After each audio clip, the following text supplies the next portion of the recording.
नमस्कार। हमारे श्रोताओं को, दर्शकों को रामनवमी की ढेरों शुभकामनाएं। पिछले विगत दिनों 2 साल से अधिक लगातार दिन और रात घंटों घंटों की अथक मेहनत, संकल्प, दृढ़ शक्ति, प्रण और प्रभु श्री राम के आशीर्वाद से आपने एक इतिहास रच दिया।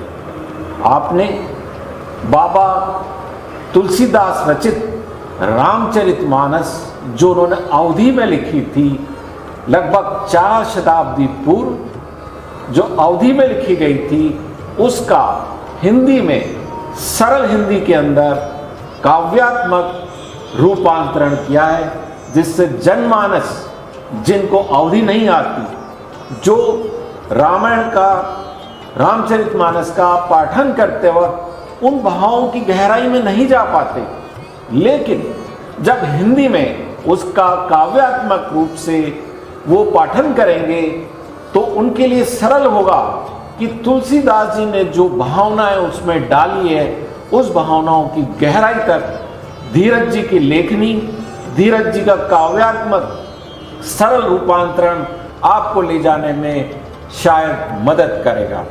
धन्यवाद अनिल, आपने मुझे मौका दिया और सबसे अच्छी बात है कि रामनवमी के शुभ दिन पर आप जैसे पुराने मित्र का साथ मिला, और यह भी कोई छोटी बात नहीं। जिस कार्य से हम एकत्रित हुए, कार्य बहुत बड़ा है और कार्य भी प्रभु राम का कार्य है। और प्रभु राम का भी जब कार्य होता है तो कैसे होता है, एक विलक्षण कार्य होता है, एक ऐसी लीला जो कि आपको प्रेरित करती है कि आप सत्य के मार्ग पे प्रशस्त हों।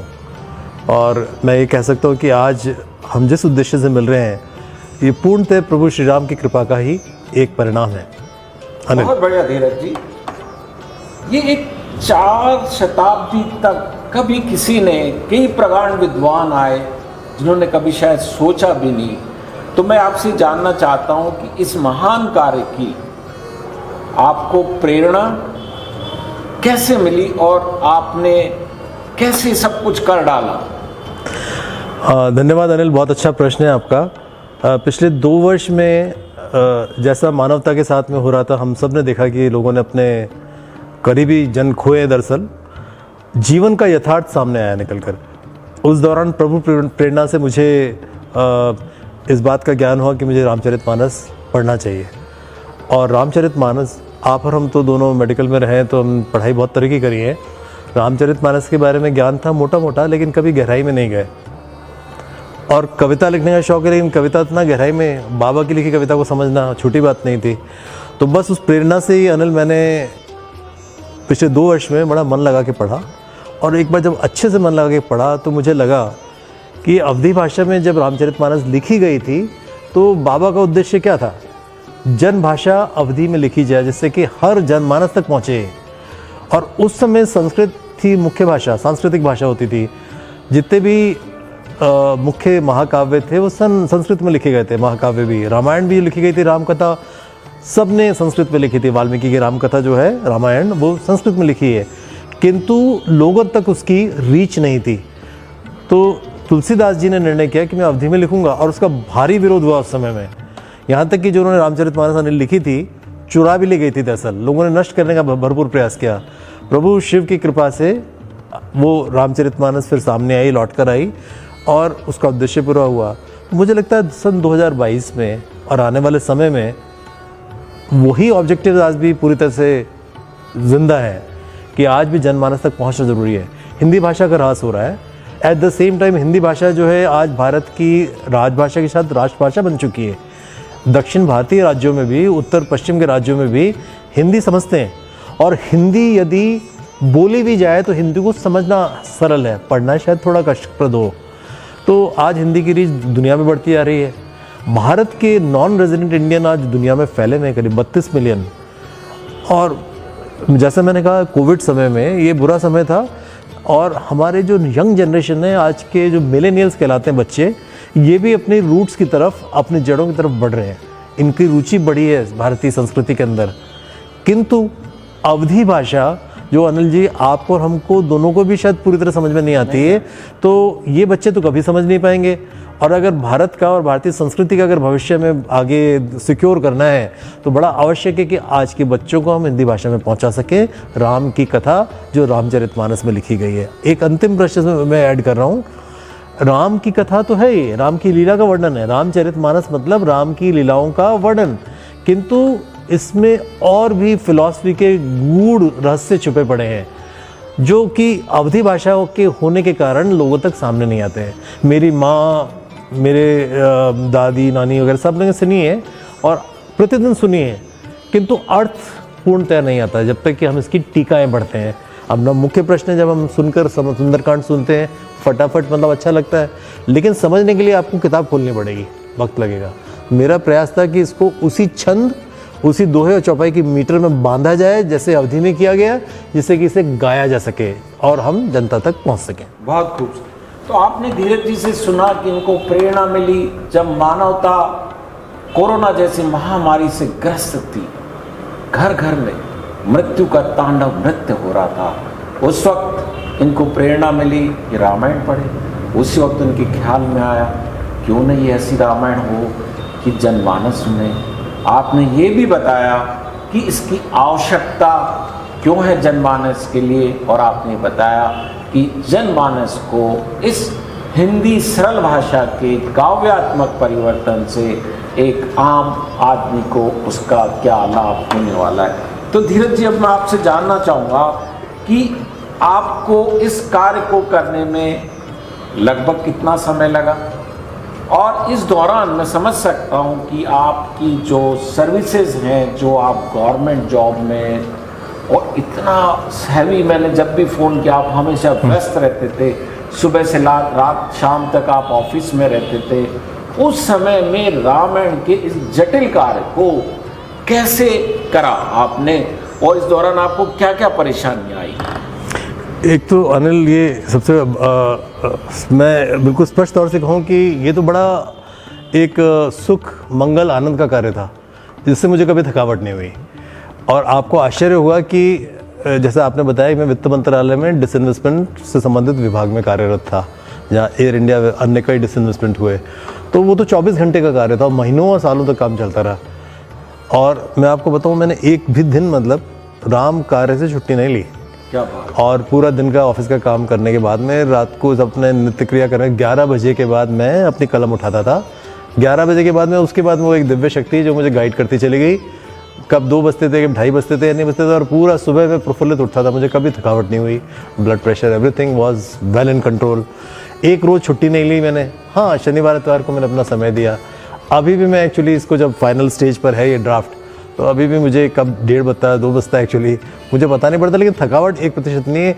अलबत्ता आनंद मंगल और कल्याण का ही एक भावना 24 घंटे बनी रहती है। क्या बात। ये कार्य मेरे हाथ का नहीं, कार्य हुआ है दरअसल। इसके लिए मैं सक्षम नहीं हूँ, और कहीं दूर दूर तक अनुवाद का कार्य है जो कि एक, मैं समझता हूँ जो बाबा ने लिखा है, जो उसके विचार थॉट है, वो तो ईश्वर के दिए हुए हैं। मेरा कार्य तो बहुत सरल था, अनुवादक का कार्य था जो किसी ने नहीं किया। हालांकि ये भी अनिल बताऊं कि काव्य अनुवाद, ये जब से बाबा ने लिखी किताब, ये पहला काव्य अनुवाद है। जी। टीकाएँ लिखी गई हैं और किसी भी भाषा में कभी भी इसका काव्य अनुवाद नहीं किया। उसी मीटर में फिट करना जो सुनने में, दोनों भाषाएं अलग है। एक चैलेंज जो कहना चाहिए ना, हिंदी में कनेक्टिव्स अलग तरह के, का, के, की वगैरह होते हैं। अवधि बिल्कुल एक कच्ची मिट्टी की तरह, आप कुछ भी बना लीजिए उसके ना, जैसे खिलौने बनाते हैं बच्चे कच्ची मिट्टी से, अब कुछ भी बनाए, बड़ा स्मूथ इजीली बनता है एक्चुअली। उनके शब्द और भाव की तो विलक्षण है, मन तो उसकी हम तुलना तो कर ही नहीं सकते। मैं सिर्फ भाषाओं की तुलना कर रहा हूँ। हिंदी में 6 शब्द जो हमारी मात्राएं फिक्स है उसकी दोहे चौपाई की, दरअसल उनमें फिट करना और गाने के लायक भी बन सके, ये बड़ा चैलेंज था। प्रभु कृपा से एक भी रोज़ छुट्टी किए बिना, काम में कभी ऑफिस के कार्य में व्यवधान हुए बिना, ऑफिस के समय में कभी हाथ भी नहीं लगाया मैंने को, लेकिन ये काम होता चला गया। बहुत बढ़िया धीरज जी। तो धीरज जी ने बड़ी खूबसूरती से बात बताई, और आप इस बात को नोट करिएगा, दिन भर अपने व्यस्त कार्यक्रम में रहने के बाद, थक हारने के बावजूद रात्रि को 11 बजे आप कलम उठाते थे, 2-3 बजे तक कार्य करते थे अपनी संपूर्ण शक्ति के साथ में, सुबह प्रफुल्लित उठते थे। इस दौरान आपका स्वास्थ्य अच्छा रहा, कोई संकट नहीं आया। ये सब श्री प्रभु राम की ही कृपा थी। अब मैं आपसे पूछना चाहूँगा कि रामचरितमानस की आप कोई भी ऐसी चौपाई हमारे दर्शकों को सुनाएंगे तो उनको अच्छा लगेगा। धन्यवाद अनिल। दरअसल मैंने जैसे आपसे पहले कहा कि इसमें तो मोती छुपे हुए हैं, ज्ञान के मोती छुपे पड़े हैं, विलक्षण मोती छुपे पड़े हैं, जो मुझे लगता है कि हम हिंदी भाषा में करेंगे तो सबके सामने आ पाएंगे। मैं आपको कुछ चौपाई और एक दो दोहे साथ में सुना रहा हूँ। ये वर्णन है लंका कांड में युद्ध का। तो लंका कांड में आपको पता है लंका में जब युद्ध हुआ, और ये वो स्थिति थी जबकि मेघनाद कुंभकर्ण सबका नाश हो चुका था, रावण अकेले रह गए थे। रावण अपने रथ पर विविध आयुध लेकर सजे सजाए एकदम लड़ने आए, बड़े पावरफुल। रामचंद्र जी तो तपस्वी वेश में, वल्कल वेश में, नंगे पैर, हाथ में धनुष तीर। तो रामचंद्र जी के दल में बड़ी खलबली मची कि भाई मुकाबला तो बराबर नहीं का है, कैसे मुकाबला होगा। उस पर है, बड़ा सुंदर है देखिए। और आप ये देखिए कि रण क्या है और जीवन का रण क्या है, ज़्यादा अंतर नहीं है। ये बाबा ने कितने महत्वपूर्ण थॉट दिए हैं। तो सबसे पहले बाबा तुलसीदास जी को प्रणाम करते हुए, उनकी अनुमति लेते हुए अब मैं सुनाना चाहूँगा। तो जब ऐसा हुआ युद्ध का, जय जयकार पक्ष दोनों करते, अपनी जोड़ी करके पहचान, भिड़ते वीर इधर रावण के, उधर राम का करते गुणगान। रावण रथ पर रथ बिन रघुवीर, देख विभीषण हुए बड़े अधीर। प्रीति अधिक संशय से मन डोले, चरण पूज प्रेम सहित बोले। नाथ रत्ना बाना नहीं पादुकाएं, बलि वीर रिपु कैसे जीता जाए। कृपा निधान बोले सुनो सखा जरा, जिससे मिलती विजय वह रथ दूसरा। धीरज शौर्य चक्र उस रथ के, धीरज शौर्य चक्र उस रथ के, उस रथ। तो ये जीवन रथ की बात चल रही है। सत्यशील ध्वजा पताका जिसके, सत्यशील पताका ध्वजा पताका जिसके। परहित विवेक बल निषेध चार घोड़े। वाह, परहित विवेक बल निषेध चार घोड़े। घोड़े, बहुत बढ़िया। समता क्षमा कृपा की डोर से जोड़े। समता क्षमा कृपा की डोर से जोड़े। जोड़े। है ईश्वर भजन सारथी सुजान। ईश्वर भजन सारथी के रूप में है, ईश्वर का साथ, जैसा धीरज जी बता रहे हैं। सारथी ईश्वरी तो हमें इस रथ में हमें गाइड करता है, तो ईश्वर सारथी हुआ। ढाल विरक्ति, तो विरक्ति है वो हमारे रक्षा करती है। संतोष कृपाण, कृपाण तलवार। सुमति है शक्ति प्रचंड, परसा है दान। कठोर धनुष सा उत्तम विज्ञान, या विज्ञान का मतलब तत्व विज्ञान, फिलॉसफी। निर्मल मन अचल तर्कस समान, शम यम नियम विपुल सब बाण। अभेद कवच है गुरु विप्र की पूजा, अभेद कवच है गुरु विप्र की पूजा। विजय उपाय ऐसा नहीं दूजा। क्या बात है। ऐसा धर्म में रथ हो जिसका, जीत न सके कोई रिपु उसका। रिपु मतलब दुश्मन। फिर दोहा आता है इसमें, जनरली का दोहा में पिछले चौपाइयों का सार आता है। दृढ़ रथ जिसके पास हो ऐसा, सुनो सखा मति धीर। भव रूपी अजय शत्रु पर, विजय पा सकता वही वीर। वाह, क्या बात है। तो आप देखिए इस एनालॉजी के माध्यम से, इस सिमिली के माध्यम से बाबा तुलसीदास ने क्या समझाया है कि जो रण है और जो जीवन का रण है ज़्यादा अंतर नहीं है। तो जो हमें वैल्यू चाहिए, आज अगर उन्होंने बात करी कि धीरज शौर्य की बात करिए, सत्यशील जीवन में होना चाहिए, निषेध कैसे इंपॉर्टेंट है, समता क्षमा कृपा किस प्रकार से हमको जोड़ के रखता है, दरअसल ईश्वर का भजन करें तो हमको जीवन में गाइड करता है। ये हमारे सारे जीवन की अनुपम चीज़ें हैं। मुझे लगता है कि जब शायद मैं कम पढ़ा लिखा था, मैंने रामचरितमानस इतनी नहीं पढ़ी, लेकिन मुझे लगता है अधिकांश लोगों को शायद इस चीज़ का अनिल जी ज्ञान नहीं था। आप, मैंने पहली बार जब, तो मैं इतना भाव विभोर और प्रभावित हो गया, जहां हम आज सुबह शाम यूक्रेन और रशिया के युद्ध को देख रहे हैं, चारों तरफ हाहाकार मचा। उसमें ऐसा रथ जिसके पास हो वो तो अजय है, उसको किसी शस्त्र की आवश्यकता ही नहीं है, जो इसमें डिस्क्राइब किया है। और ऐसा मैंने किसी भी न कहीं भी ऐसा वर्णन नहीं सुना धीरज जी। और कई सेशन हो तो भी खत्म। धीरज जी आप इसमें डूब गए और राममय हो गए। रामचरितमानस ऐसा लगता आपके रोम रोम में समा गई है। और ये सब जब आप बखान करते हैं तो आपके चेहरे पे जो तेज प्रसन्नता उल्लास हमें दिखता है, वो दिखाता है कि आप रोम रोम में राम आपके बस गए हैं। अब धीरज जी मैं चाहूँगा कि आपने पाठकों को इतनी सुंदर चीज़ बताई। अब हमारे सारे पाठक के मन में एक ही क्वेश्चन है, मुझे कब मिलेगी ऐसी रामायण? तो आप थोड़ा सा एक रफ हमारे पाठकों को बताएं कि ये कब तक उनके लिए उपलब्ध हो पाएगी।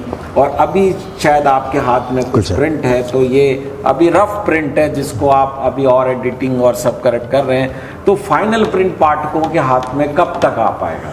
अनिल जी, मेरा सौभाग्य है कि मेरा अनुवाद का कार्य लगभग पूरा हो चुका है। मैं इस समय पब्लिशर्स के साथ में अपने फाइनल स्थिति में हूँ, तो मेरे पास एक रफ डमी ड्राफ्ट अवेलेबल है। अभी जो मुख्य बात है कि जो बाबा का कला तो बहुत अद्भुत कला थी उनकी, उन्होंने इसको गेय बनाया। गेय मतलब जैसे गाया जा सके। जब मैं खुद पढ़ता हूँ उसको राग में डालने की कोशिश करता हूँ, कंपोजिशन, मुझे लगता है अरे ये क्या, तो मुझे हर बार हर दिन मुझे नया नया इसमें चैलेंज आता है। तो फिलहाल मैं इसको संगीतमय बनाने के लिए और इसको ज़रा शार्प, जैसे होता है ना सफाई, हम स्केल लेके सफाई करते हैं ना, घिसते हैं, हाँ फाइलिंग कर रहे हैं हम, जैसे सफाई कर रहे हैं, तो मेरा वो कार्य चल रहा है। अनिल जी, मुझे लगता है ये कार्य 1 महीने में पूरा हो जाएगा। हम पैरेलल रूप से आगे बढ़ चुके हैं। दरअसल ये पुस्तक मुझे लगता है हम आने वाले 2 से 3 महीने के दौरान इसको हमारे पब्लिशर के द्वारा उपलब्ध कराएंगे। अमेजन, फ्लिपकार्ट सब पे भी उपलब्ध रहेगी दरअसल। थैंक यू धीरज जी, बहुत अच्छा लगा। आप चंद शब्दों में हमारे दर्शकों को श्री राम और तुलसी बाबा के बारे में क्या कहेंगे? बहुत अच्छा प्रश्न है। एक्चुअली बाबा से शुरू करते हैं, क्योंकि राम के निकट जाने के लिए रास्ता तो गुरु के द्वारा तो जाते हैं भगवान के पास में, तो गुरु तुलसीदास जी को प्रणाम सबसे पहले। तो तुलसीदास जी ने भगवान राम की सगुण रूप में भक्ति को बढ़ाने के लिए ये रामचरितमानस लिखा था। राम के डीड्स के, राम के जो अच्छे उनके कार्य थे उनको चित्रित किया। किंतु जब आप इसकी गहराई में जाते हैं तो रामचरितमानस में आपको समझ में आता है कि सगुण के साथ साथ निर्गुण रूप भी निकल कर आता है। बार बार बाबा इस चीज़ को कहते हैं कि राम क्या है, ब्रह्म है, अव्यक्त, अनादि, अजन्मे, निर्विकार, अनी, जिसको कोई इच्छा भी ना हो, एक का मतलब एक। सो जो अद्वैतवाद था ना, 2 तरह के धर्म में अद्वैतवाद था। अद्वैतवाद में कि भाई सगुण रूप में है। बाबा ने नाम और रूप की भी बहुत सुंदर सुंदर चौपाइयाँ लिखी हैं।